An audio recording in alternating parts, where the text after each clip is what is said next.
Oke. Ya. Oke, yuk. Oke. Oke, Bu, mungkin seperti apa? Ya, assalamualaikum warahmatullahi wabarakatuh. Waalaikumsalam. Maaf ya teman-teman, saya baru bisa menemui teman-teman hari ini. Setelah sekian lama saya dikejar-kejar terus oleh wartawan, tapi hari ini saya merasa perlu untuk menyampaikan informasi supaya jelas ya terkait dengan posisi kami sebagai kuasa hukum Paula. Jadi saya sampaikan di sini bahwa betul Paula merupakan klien kami ya yang sudah datang ke kantor kami itu per April ya. Jadi per April Paula itu datang ke kantor ya, kantor sini konsultasi terkait dengan rencana perceraian ya, rencana perceraian antara Paula dan Mbak Im sebagai suami. Proses konsultasi itu sudah berjalan, lalu kemudian di bulan Mei ya, Paula kemudian memberikan kuasa kepada kami untuk membantu menyelesaikan persoalan rumah tangga mereka antara Paula dan Mbak Im yang memang pada waktu itu sudah sampai tahap siap-siap untuk bercerai ya, tapi Paula berharap waktu itu memang supaya ini tidak terjadi, masih bisa diperbaiki hubungannya gitu. Berjalan waktu ya, kami selaku tim kuasa hukum sudah melakukan upaya yang luar biasa ya, melakukan proses komunikasi juga dengan pihak lain melalui salah satu tim lawyernya. Kita sudah sampaikan ya bahwa kalaupun memang perkawinan ini sudah tidak bisa dipertahankan, baiknya dilakukan suatu proses perceraian yang baik-baik saja ya, mengingat memang mereka punya keluarga besar masing-masing. Pihak Mbak Im punya keluarga besar, pihak Paula juga memiliki keluarga besar, dan yang pasti mereka memiliki buah hati ya, 2 orang anak yang masih di bawah umur. Nah, proses itu sudah kami lakukan sampai kemudian pada bulan apa Pak? Minggu lalu ya, 2 minggu lalu ya. Jadi hari Minggu 2 minggu yang lalu kita sudah melakukan pertemuan dengan Paula waktu itu. Karena dari April itu terhitung sudah 6 bulan ya, 6 bulan ya. Sudah 6 bulan mereka, Mbak Im sudah menjatuhkan talak kepada Paula, kemudian mereka juga sudah pisah rumah, kalian juga sudah tahu ya. Karena sudah posisi itu, saya sudah sampaikan ke Paula, apakah tidak baiknya ini diselesaikan gitu ya. Kalau memang sudah tidak bisa dipertahankan, Paula mengajukan gugatan cerai atau kita menunggu gugatan dari Mbak Im. Nah, Paula waktu itu masih berharap ini masih bisa diperbaiki dan minta waktu 2 minggu waktu itu sejak kami bertemu. Lalu kemudian qadarullah ya, sejak kami bertemu hari Minggu, kemudian hari Selasa ternyata Mbak Im sudah mendaftarkan gugatannya ke Pengadilan Agama Jakarta Selatan, yang kemudian disertai dengan preskon yang akhirnya kemudian kalian media juga mulai ingin mencari klarifikasi ya dari pihak Paula. Dan kami waktu itu, kami selaku kuasa hukum pada waktu itu merasa tidak perlu untuk melakukan preskon, tidak perlu untuk merespon informasi-informasi yang beredar di luar, karena kami berpikir ini adalah persoalan keluarga ya, wilayah privat yang tentu harus diselesaikan secara kekeluargaan ya.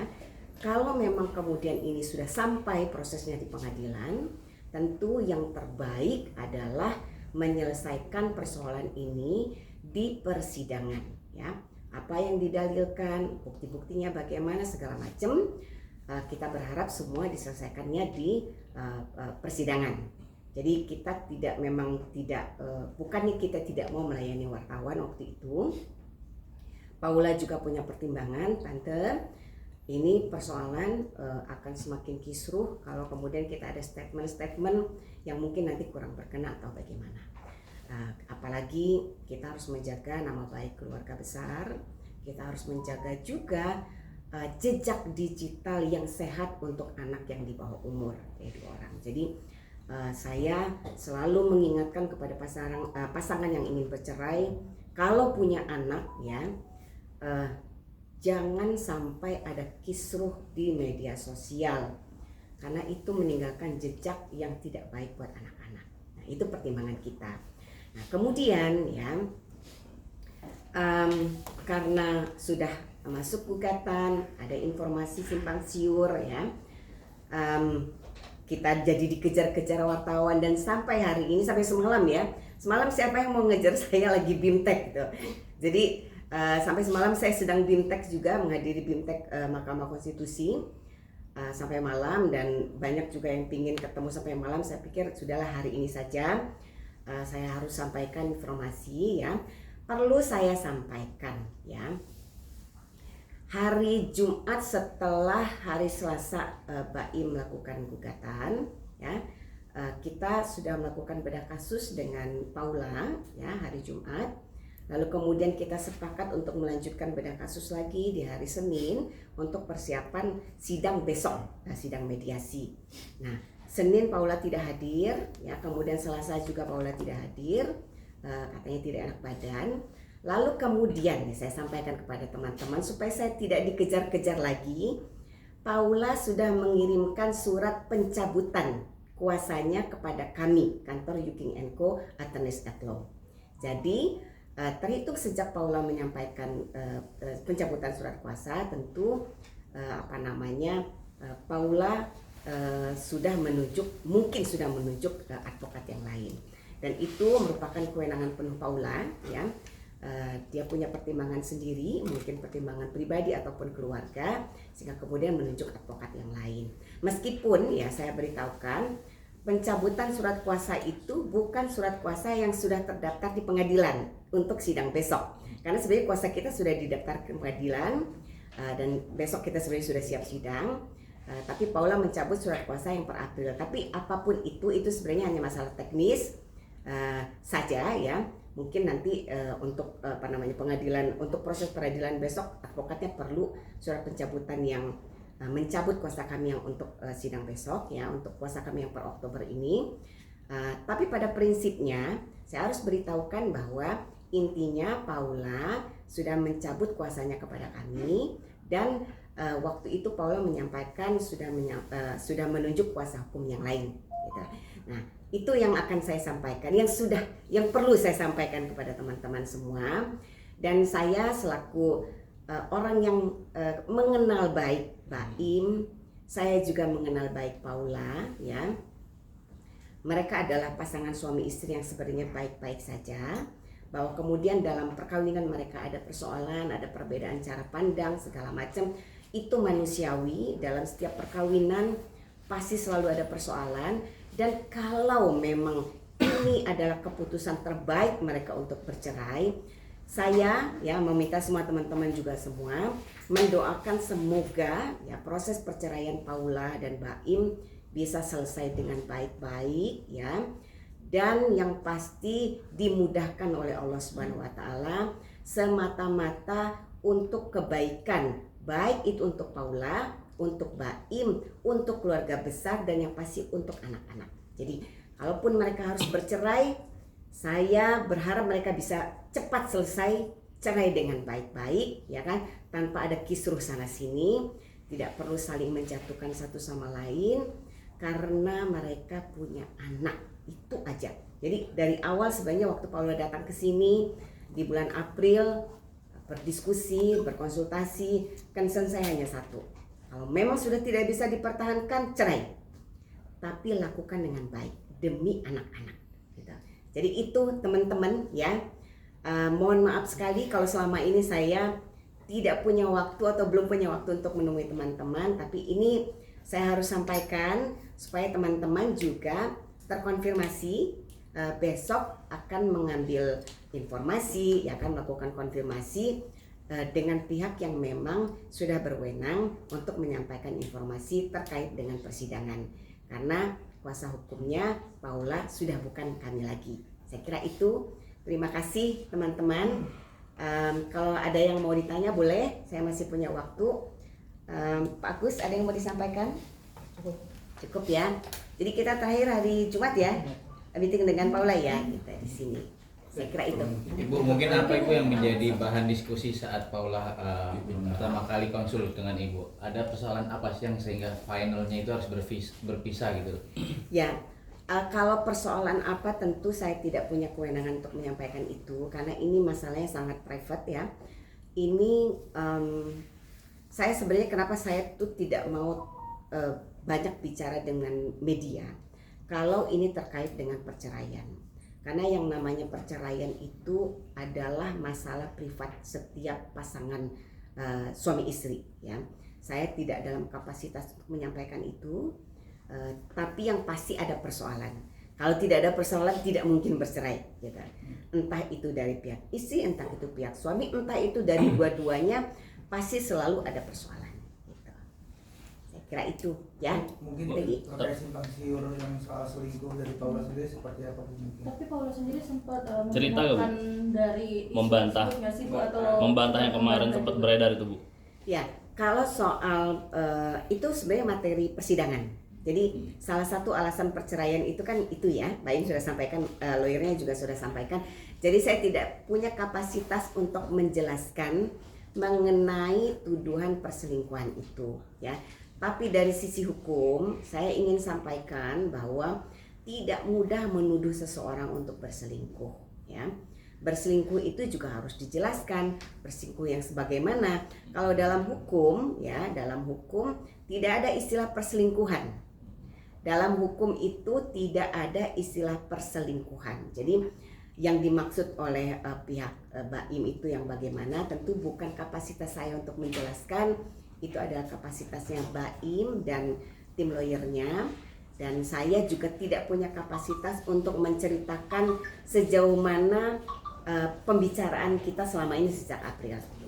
Ibu, soal anak sendiri mungkin seperti apa pembagian waktunya mungkin antara Kak Baim dan Kak Paula?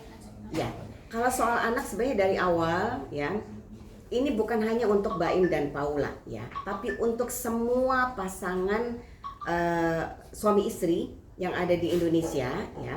Kalau ingin bercerai, ada anak masih di bawah umur, saya sarankan untuk tidak huru-hara memperebutkan hak asuh anak.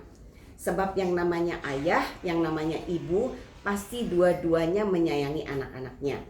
Dan yang satu lagi yang saya selalu ingatkan kepada klien selama ini, termasuk kepada Paula dan kepada Baim ya. Kalau kita bicara anak, kita tidak bicara hak orang tua.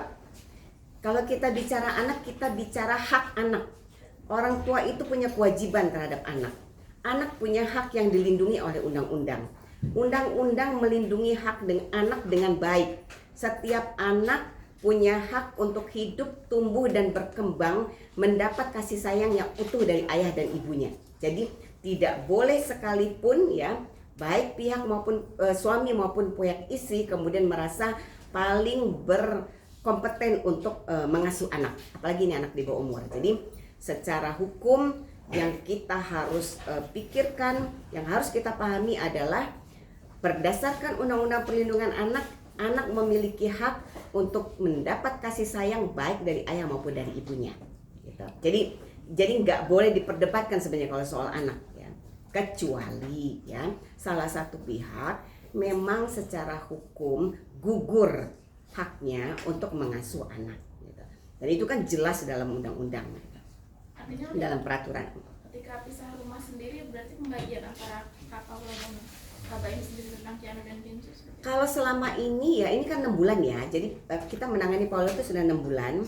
Selama ini yang saya lihat mereka baik-baik saja, ada pembagian waktu yang cukup baik. Misalnya ya, Paula umroh ya anak-anak sama Baim ya, kemudian Baim pergi ke Paris, anak-anak sama Paula. Kadang-kadang Paula bawa anak-anak libur ke ke Semarang gitu ya. Kadang-kadang Paula bawa anak-anak ke Bali, misalnya ke Lombok ya waktu itu. Jadi sejauh ini saya tidak melihat mereka bermasalah ya dengan anak-anak. Bahwa kemudian misalkan ada miskom salah satu di antara mereka, ini normal lah. nggak mau bercerai aja kadang-kadang kita suka berantem kan dengan suami istri itu wajar gitu. Apalagi memang prosesnya sedang dalam proses untuk bercerai gitu. Bu, Paula sendiri sampai sekarang belum buka suara. Kenapa kalau Bu? Ya kalau yang saya pahami selama ini kan Paula dengan kita selama 6 bulan. Paula itu concern sekali supaya anak-anak ini tidak kena imbasnya ya. Jadi ya Paula kan lebih mengenal suaminya ya kan. Mungkin Paula yang paling tahu bagaimana